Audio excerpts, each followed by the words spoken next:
But if we're talking about performance surfing, we're not talking about winning a contest. We're talking about, can you do the right thing in the right part of the wave? That's good surfing.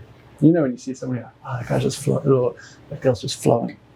Right thing in the right part of the wave. I think it's as simple as those two statements together.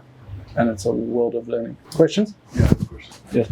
So I noticed that you had 4 fin boxes on that board. You yes. Either went to twin or you said a thruster.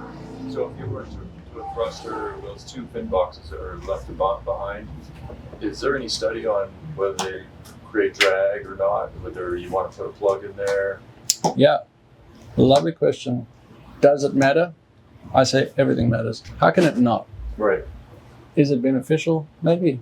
I imagine there's a cavitation. There's water's flowing over what would eventually get to a hard surface and then be released. If the fins don't whistle, you're probably not going fast enough. If you went to a speed that they did, that would be why.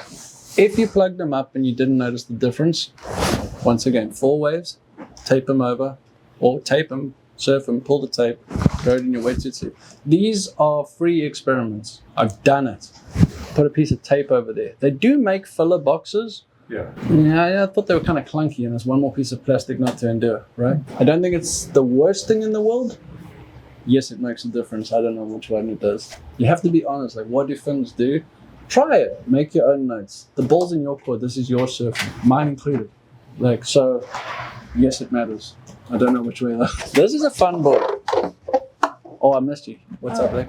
With the other board, what would happen if you put a trailer in the middle, 2 trailers on the side, and a twin fin?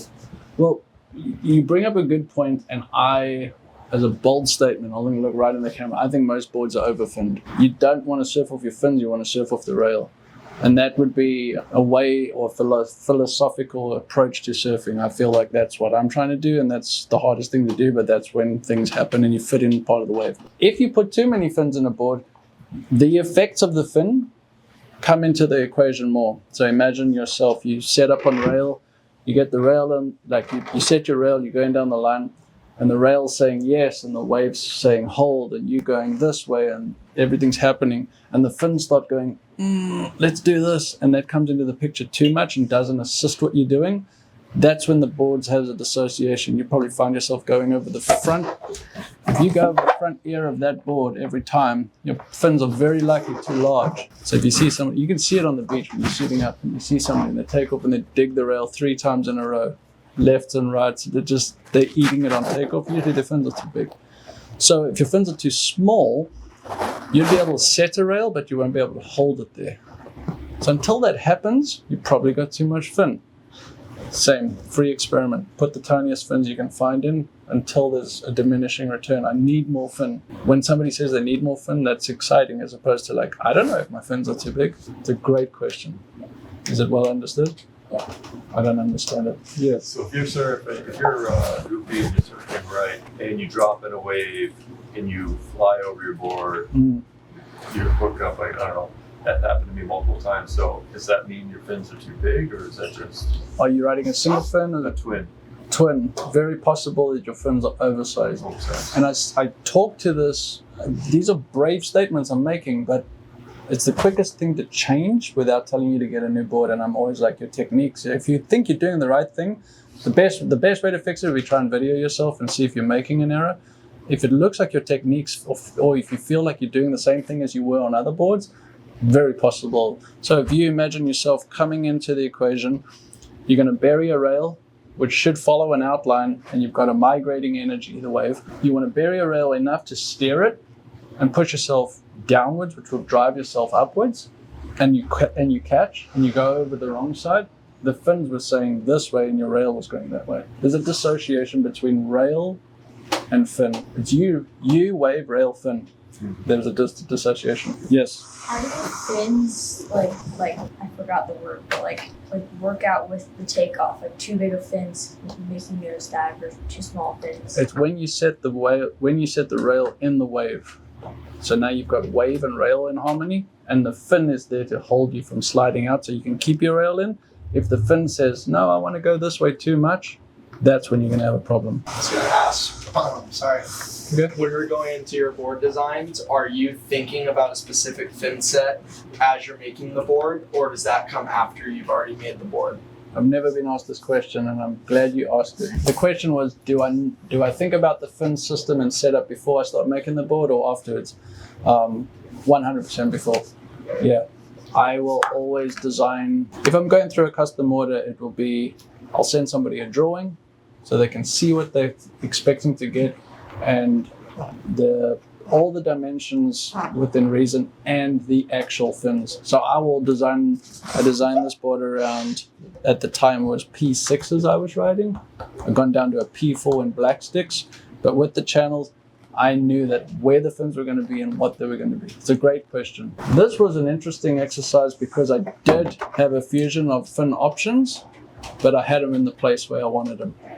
So I knew exactly which fins I was going to try and which place. I didn't like this board as a twin trailer, and I rode it in the softest ways as a thruster. P4 black sticks, my preference. Great question. This board's really simple. It's got round flowing outlines. The rails are really eggy. You kind of can't sink to things, nettle and catch them.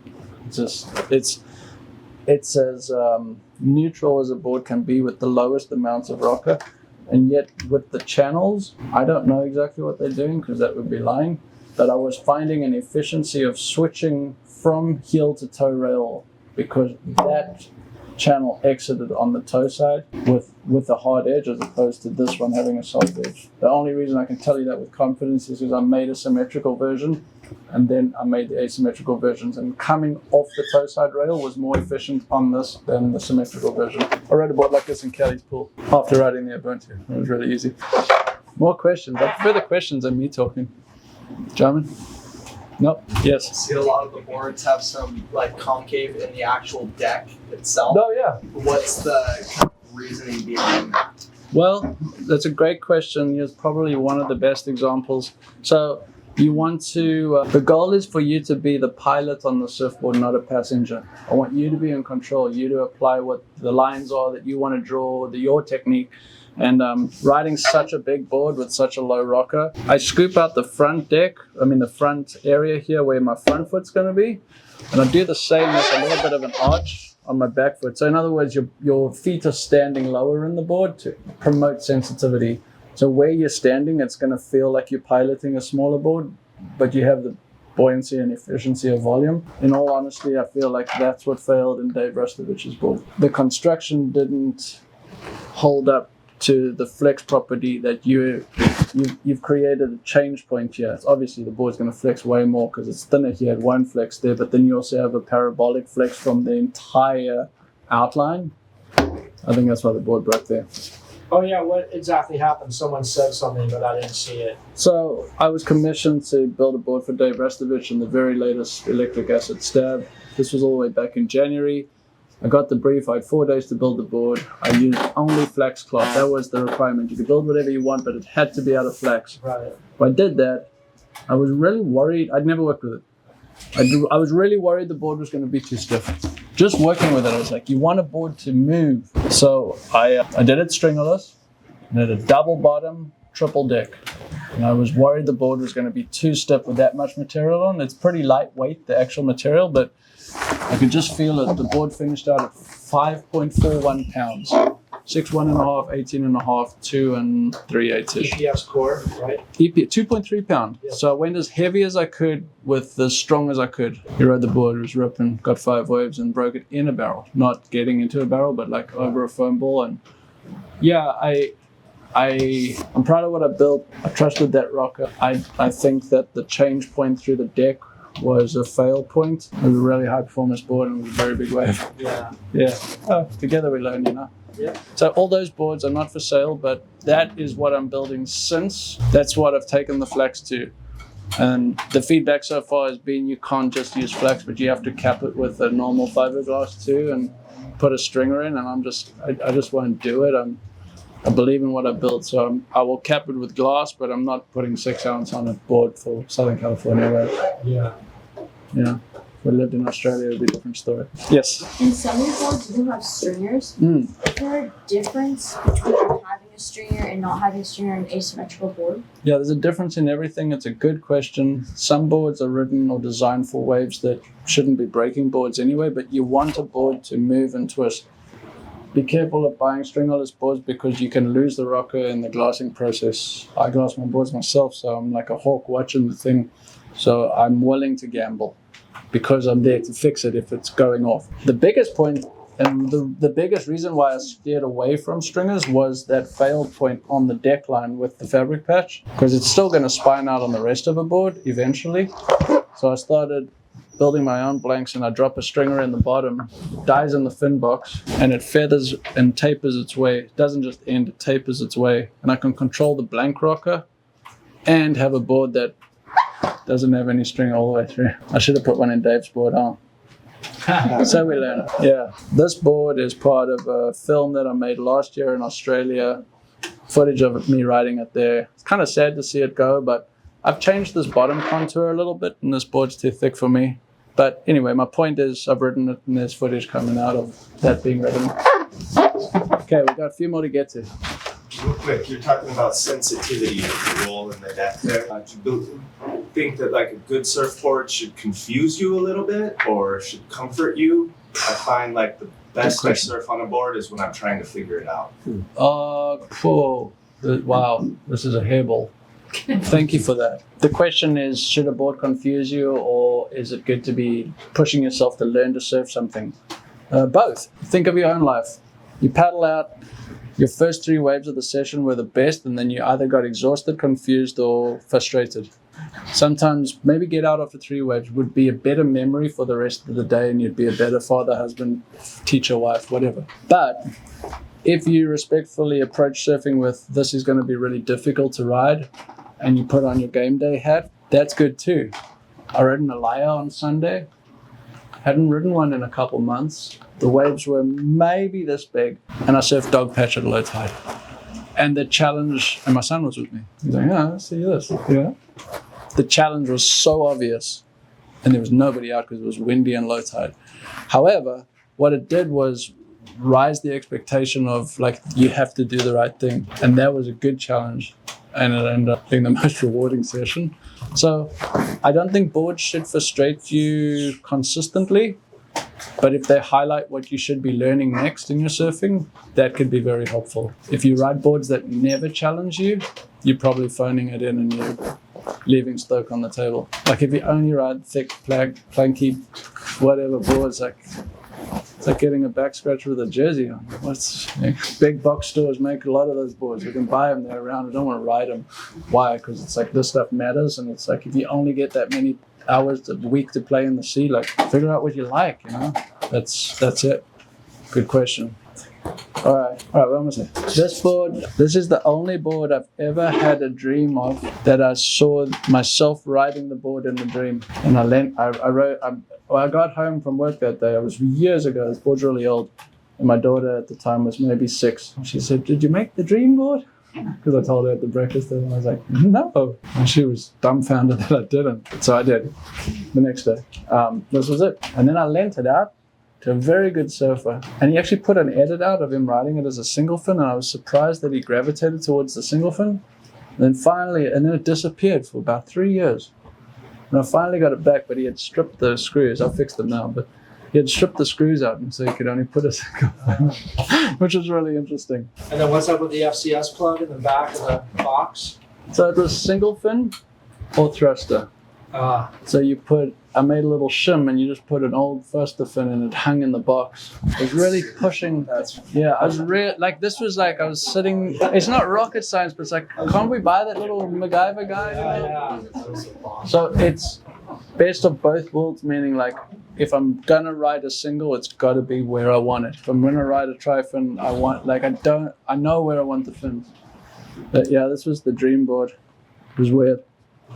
Yeah, this was an old outline, very radical volume in the, like how much volume can I pack into the board without it being in the way. Didn't like this board, it was too thick for me. And the reason I know that is because I just redid it with a very, very much more foiled outline, and I love that board. This board was a conceptual theory for a potential project that I chose to not partake in, but they asked me to make an 80s downrail thruster. I'd made a lot of asymmetrical ones, and they liked those boards. And so imagine 1982 updated I've changed the bottom contour on this board, and that's why I'm letting it go. But pretty easy to surfboard. Plenty of volume, 80s thruster, tiny fins, right, small as you can. Tom Carroll, imaginative fins. Yes. Why'd you leave the pencil marks on the fins near the Oh, this thing was littered with measurements. So like when I'm making a board, everything's handmade, and so I can't really. There's no file for me to gather records of. So what I'll do is when I design a board, any board, I'll draw on the blank, and then I'll draw all the measurements, write the date, who it's for, which blank I used, where the stringer got put in, all those details, and I'll just photograph it. So I have a record. So if that board was something that you loved and you came back and forth, I can't remember everything. So at least I could choose the right blank, put the stringer in the right place, and with nose, width, tail, wide points, map everything out and be at least on a drawing board of, oh, okay, we're in the same camp. So you're still as good as you are that day with that coffee and that energy, but that's why. Yeah. I don't put dimensions on my boards because they would scare you if you saw them. A lot of times people think that they're riding narrower boards than they are. If a board feels good, that's the one you want. Yeah, they're lies too. Talking about narrow boards, this board is breathtakingly refreshing. It's so easy to surf, and it's narrower than it looks, and it's narrower than most things, and yet it's not as narrow as the other boards that I'm playing on. I've gone down a very narrow path. Nothing's been showed or shared. We'll bring it to light of day soon enough once it's exhausted. But yeah, imagine yourself going from one rail to another with, imagine your knees got stronger overnight and you came out as a powerful surfer the next day. The narrower the board is, if a board was this wide, just imagine yourself on a 2x4. You would be all over the map to a diminishing return, but 2x4 would be too narrow to maneuver. But the narrower you can endure, the more freeing your surfing will feel. And that is not what it looks like, but it's what I'm feeling on these waves around town. Yes. So, like, how do you counter, I guess, the possibility that width has lift? Like, do you just adjust the rocker to counter that, or? It's a great question. Width has lift if you don't do as much. If you start doing more, or you do less more often. So width with a quicker sensitivity means I can make 7. You're on your way to the front door. There's stepping stones. There's a clear path how to get there. If I can run quicker between the stones, each with one efficient step on a narrow board, that happens quicker. So you might have less lift, but you can get to the place where the lift's felt quicker. Right. If you take off and just more lift's going to be because you're not feeling like you have to do as much.